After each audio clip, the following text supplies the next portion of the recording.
Hi. So we just recently covered the three areas that you need to look at, which are not part of your core academics right after your CUET exams. Now there are two more areas that I'd like to mention also, because I was going through it and I think I missed these two. Number four would be, you need to build a world view.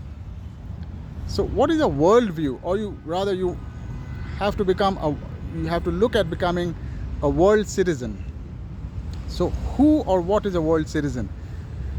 A world citizen is somebody who has a holistic, who has an inclusive, who has a broad, who has a diverse, and who has an accommodative outlook, perspective on the world around him or her. Which means that in the future, the workplaces, your offices, your factories, even if it's work from home, you essentially, your teammates, your work, your work colleagues, peers, your project peers, there will be people who come from very different places, who have different cultural backgrounds, different belief systems, different perspectives, and you need to, as a leader, you need to make all of it work, seamlessly. And that can only happen when you have a flexible approach towards people, towards systems, not just people, towards systems, towards processes, and when you have less of bias and more of a willingness to explore, to accept, and at least to fairly judge people on their various strengths and their weaknesses.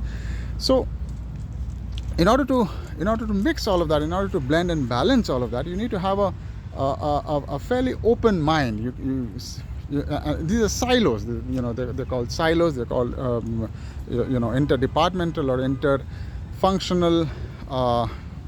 These worldviews are called silos, and you need to break through these silos, break through these walls, and become a leader or someone who is approachable, relatable, and approachable by people across functions and across backgrounds.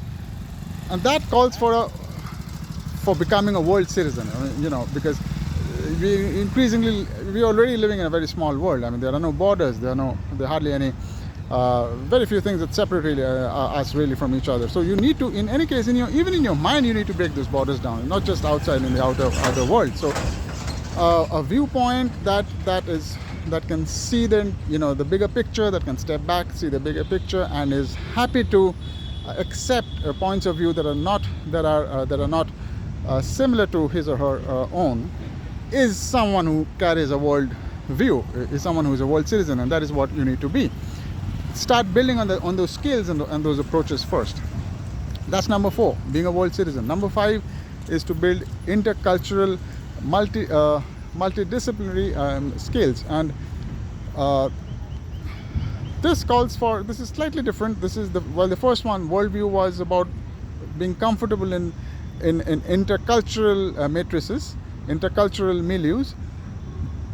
Building a multidisciplinary thinking is just a slight tweak to that, and it's you just apply that same concept to things and to work, not just people. So in the future, people already, product, for example, so take the example of product managers, folks who design apps, the kind of apps that you use every day. They are constantly working with people from across, with ideas from across disciplines. So they need to be good at not just their core subject, which might be coding, which might be technical, but also need to be good at management, also need to be good at innovative skills, also need to be good at creative skills like music, like arts, writing.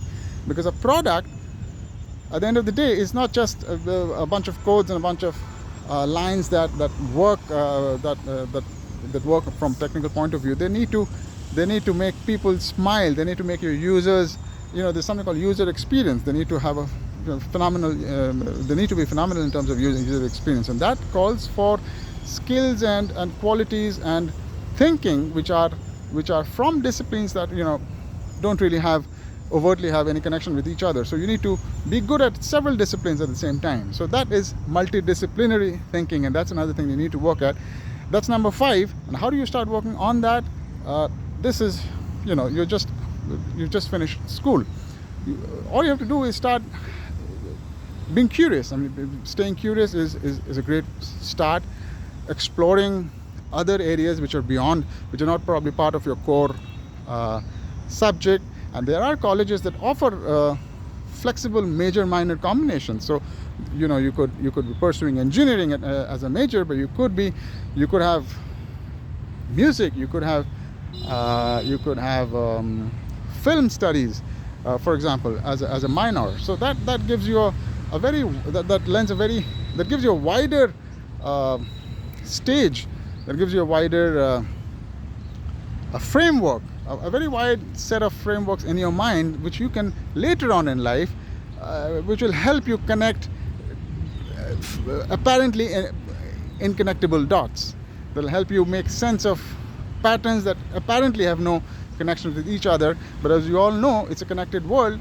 Everything is really connected, and all you have to do is have that mindset which can figure out those gaps and make those connections and complete those links and complete those gaps. So that's number 5.